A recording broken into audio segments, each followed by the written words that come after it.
হঠাৎ করে সৌমেন ৫ লাখ টাকা চেয়ে বসবে অমিতা কল্পনাও করেনি। ৬ মাস মোটে বিয়ে হয়েছে তার, সব কিছু বেশ মসৃণ চলছিল। তার মধ্যে হঠাৎ করে এতগুলো টাকা চেয়ে বসলো সৌমেন। ও নাকি ব্যবসা করতে চায়। চাকরি থেকে যথেষ্ট ভালো আয় করে, আবার ব্যবসা কেন? তাছাড়া টাকার অঙ্কটা, এই টাকাটা বাবার কাছে চাইলে হয়তো তেমন কিছু বলবে না, কিন্তু একটু হলেও বিরক্ত হবে তো বটে। এই তো বিয়ের সময় এত কিছু দিল। তাছাড়া ব্যবসা করাটা সৌমেনের শখ, কতটা সময় দিতে পারবে ভগবানই জানে। একটা শখ পূরণের জন্য অকারণে এতগুলো টাকা, তাও বাবার কাছ থেকে চেয়ে অমিতা কেন যেন ঠিক মানতে পারছিল না। অমিতা নিজেও চাকরি করে, তার রোজগার মোটের ওপর মন্দ নয়। সারাদিন ভাবনা চিন্তা করলো সে, যাতে সৌমেনের না মন খারাপ হয় আর তাকেও না বাবার কাছে চাইতে হয়। অফিস থেকে সৌমেন ফিরতে সে বলল, আমার একটা এফডি আছে, মাইনের টাকায় করেছিলাম, 2 মাস বাদে ম্যাচিওর হবে, 4.5 মতো পাওয়া যাবে, বাকি 50,000 টাকা তুমি কোথা থেকে ম্যানেজ করে নিও। তোমার থেকে টাকা চাইনি, চেয়েছি তোমার বাবার থেকে। মেয়ে বিয়ে দেওয়ার সময় কত কথা, অথচ এখন জামাইয়ের প্রয়োজনে কয়েকটা মাত্র টাকা দিতে পারবেন না। অথচ তোমার মুখে তো সবসময় শুনি ভদ্রলোক নাকি টাকার গদিতে বসে আছেন। তাতে কি হলো? হুট করে অমিতার মাথা গরম হয়ে গেল। তুমি নিশ্চয়ই বাবার টাকার থলি দেখে আমাকে বিয়ে করনি। তোমার মা আমায় দেখতে গিয়া মাকে কি বলেছিলেন মনে আছে?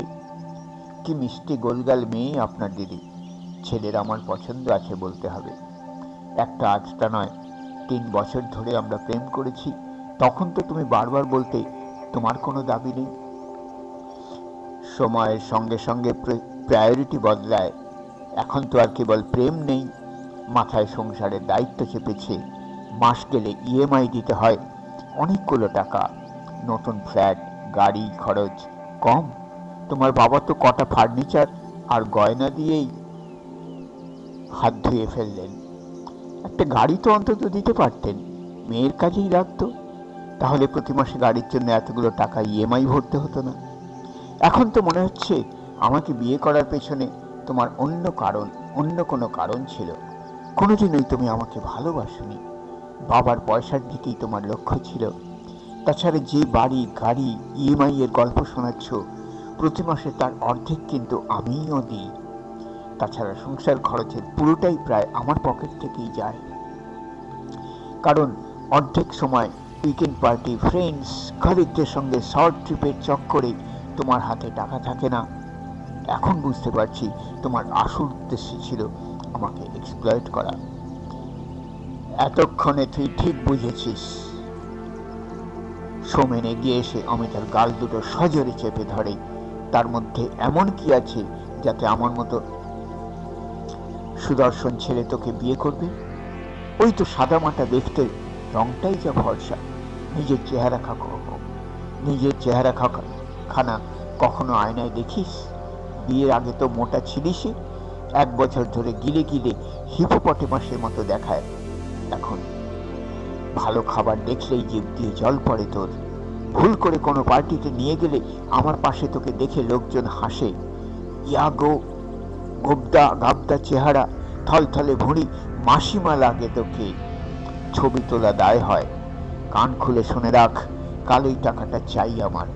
ধাক্কা দিয়ে অমিতাকে বিছানায় ফেলে ব্যালকনিতে চলে যায় সৌমেন। সিগারেটের গন্ধ ভেসে আসে বাতাসে। অমিতার শ্বাসকষ্ট শুরু হয়। কোনো রকমে ভারী শরীরটাকে বিছানা থেকে টেনে তুলে ব্যাগ থেকে ইনহেলার বের করে সে জোরে জোরে শ্বাস নিতে থাকে। পরের দিন অফিস ফেরত ও বাড়ি যায় সে।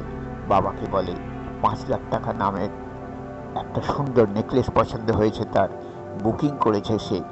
ডিজাইনার স্টোরের মালিক বলেছিল যদি বেশি দেরি হয় তাহলে হয়তো ওই এথনিক ডিজাইনের নেকলেস হাতছাড়া হয়ে যেতে পারে।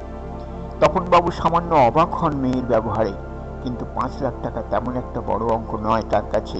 মেয়ের খুশিটাই আসল, তাই হাসি মুখেই চেক লিখে দেন। 5 লাখ টাকা হাতে পেয়ে হাসি ফুটে ওঠে সৌমেনের চোখে। খুশি খুশি মুখে অমিতার দিকে তাকিয়ে বলে ওঠে, সেদিন ওইভাবে বলা উচিত হয়নি। আসলে ব্যবসার কাজটা এগোতে না পারা আমায় হতাশাগ্রস্ত করে তুলেছিল। কতদিনের ইচ্ছে একটা স্টার্ট আপ খুলবো, খামোখা তুমি বাগড়া দিচ্ছিলে। আজ আমরা বাইরে খাবো তোমার পছন্দের বিরিয়ানি। সৌমেনের অলক্ষ্যে অমিতা একবার আয়নার দিকে তাকায়। ভারী থলথলে চেহারা কি তাকে বিদ্রুপ করে? আগুনের আঁচ পড়তে পারে না সৌমেন। নতুন ব্যবসাকে কিভাবে ঢেলে সাজাবে সেই চিন্তায় মশগুল হয়ে পড়ে। কেটে গেছে বছর খানিক। অমিতা এখন যথেষ্ট আত্মবিশ্বাসী। চেহারায় মেদ এখনো আছে তার, তবে নিয়মিত যোগা ট্রেনিং তাকে অনেক টান টান করেছে, ফিরিয়েছে আত্মবিশ্বাস।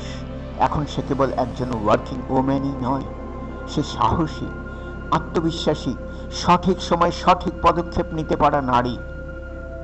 সেদিনের অপমান একদিনের জন্যও ভোলেনি অমিতা। এর মধ্যেও সৌমেন আরো দুবার টাকা নিয়েছে, বলেছে ধার হিসেবে। অমিতা আর বাবার কাছে যায়নি, সৌমেনকে কিছু না জানিয়ে নিজের অ্যাকাউন্ট থেকেই দিয়েছে। বিশ্বাস জন্মাতে সৌমেন কাগজে সইও করেছে, বলেছে আগেই তো বলেছিলাম ধার হিসেবে নিচ্ছি, ব্যবসা দাঁড়িয়ে গেলেই ফেরত দিয়ে দেব। কথাটা বলার ফাঁকে সৌমেনের ঠোঁটে যে বাঁকা হাসি ছোঁয়া লাগে, অমিতার তার নজর এড়ায় না। সে সব দেখে আর ভেতরে ভেতরে দৃঢ় হয়। এর মধ্যে বেশ কয়েকবার গায়ে হাতও তুলেছে সৌমেন। চুপচাপ সহ্য করেছে অমিতা। সৌমেন হেসে হেসে বলেছে, তোকে ধামসে মজা, যা মোটা তুই। আমি বলেই এই মুটিকে বিয়ে করেছি, যতই চাকরি করিস তোকে কে বিয়ে করত? সৌমেনের আবারও কিছু টাকার দরকার। এবার টাকা চাইতেই ঘুরে তাকালো অমিতা। এতদিন সৌমেন মশগুল ছিল নিজের মধ্যে। সে অমিতাকে টেকেন ফর গ্রান্টেড নিয়ে ফেলেছিল। চেয়ে দেখেনি ভেতরে বারুদের স্তূপ জমছে, অপেক্ষা শুধু ফেটে পড়ার। গম্ভীর মুখে অমিতা বলল, টাকা দিতে পারবো না, আগে দেওয়া টাকাগুলো ফেরত দাও, সুদ সমেত। এতদিন সহ্য করেছি শুধু এটা ভেবেই, আরো আরো ঠিক কতটা বাড়তে পারো তুমি, কিন্তু আর নয়, আর কোনো টাকা পাবে না তুমি। আগের টাকাগুলো ফেরত না দিলে কোর্টে নিয়ে যাব তোমায়, তখন বুঝবে।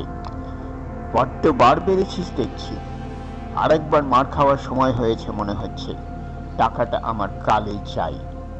সৌমেনের উদ্যত্ত হস্ত এগিয়ে এলো অমিতার চুল ধরার জন্য। কি মারবে তুই? অমিতার ঠোঁটে তাচ্ছিল্যের হাসি। সৌমেনের উদ্যত হাত পলকে মুছড়ে দেয় সে। টাইলস বাঁধানো ফ্লোরের ওপর বসে পড়ে সৌমেন যন্ত্রণায় কোঁকিয়ে ওঠে। এতদিন সে একতরফা আঘাত করে এসেছে, আজ পাল্টা আঘাত আসতেই সহ্য করতে পারে না। যে টাকাগুলো দিয়েছি তার পুরোটাই আমার ফেরত চাই, 1 মাসের মধ্যে, নইলে তোর এগেনস্টে জামিন অযোগ্য ধারায় মামলা করব। তখন চাকরিটা থাকবে তো? কিন্তু তুমি কেন অমিতা, কেন এমন করছো তুমি? মেঝে বসেই তোতলাতে লাগলো সৌমেন। যেদিন প্রথম তুই আমার গায়ে হাত তুলেছিলিস সেদিনই সিদ্ধান্ত নেওয়া হয়ে গিয়েছিল, এর বদলা না নিয়ে আমি ছাড়ব না। সেদিনের পর থেকে প্রত্যেকটা দিন শারীরিকভাবে নিজেকে ধীরে ধীরে শক্ত করেছি। একের পর এক হার্ডেল পেরিয়েছি, প্রতিবন্ধকতা কাটিয়ে উঠেছি। সেদিন আমি ভীতু ছিলাম, ভয় পেয়েছিলাম, কিন্তু আজ আমি সাহসী শরীরে ও মনে। এর জন্য আমি তোর কাছে কৃতজ্ঞ। সেদিন তুই আমার গায়ে হাত না তুললে, আমাকে ওই কথাগুলো না বললে, আমি নিজেকে বদলানোর চেষ্টা করতাম না। সেই জন্যই শুধু 1 মাস সময় দিচ্ছি। 1 মাস মানে 1 মাস। সময় শুরু হলো আজ থেকে, মনে থাকবে তো? ট্রলি ঠেলে বেরিয়ে যাচ্ছে অমিতা। পেছন থেকে কাতর গলায় সৌমেন বলল, আর একটা সুযোগ কি দেওয়া যেত না? মানছি আমি ভুল করেছি, কিন্তু এই ভুল আর হবে না, আমি বুঝতে পারিনি। সুযোগই তো দিলাম, নইলে এখনই পুলিশের হাতে তুলে দিতাম। চৌকাঠ পেরিয়ে দরজাটা টেনে বন্ধ করে দেয় অমিতা। ক্যাবে চেপে পৌঁছায় নিজের ফ্ল্যাটে। চাকরি পাওয়ার পরের সঞ্চয় আর খানিক লোন নিয়ে নিজের একটা ছোট্ট আস্তানা কিনেছে সে। এবার থেকে সেখানেই থাকবে। সমাজের ভয়, হয়তো বাবা মা আবার নতুন করে সবকিছু মানিয়ে নেওয়ার পরামর্শ দেবে, হয়তো সৌমেনের নাকি কান্না পুরনো অতীতের কথা তাকে ভুলিয়ে দেবে, কিন্তু যে আশ্রয় সে ত্যাগ করে এসেছে স্বেচ্ছায় বা অনিচ্ছায় সেখানে আর কখনো ফিরবে না সে। সৌমেনের দেওয়া আঘাত তাকে সার কথা বুঝিয়েছে। নিজের আশ্রয় আর নিজের রোজগার থাকলে সাহস আপনিই আসে। শুধু নিজেকে খানিক ঘষে মেজে লড়াইয়ের জন্য তৈরি করতে হয়। বছরখানেক লড়াই শেষে অমিতা আজ সব দিক থেকে স্বাবলম্বী, আত্মবিশ্বাসী। সামনের লড়াই কঠিন হলেও নতুন আত্মবিশ্বাসী অমিতাকে হারতে দেবে না কিছুতেই।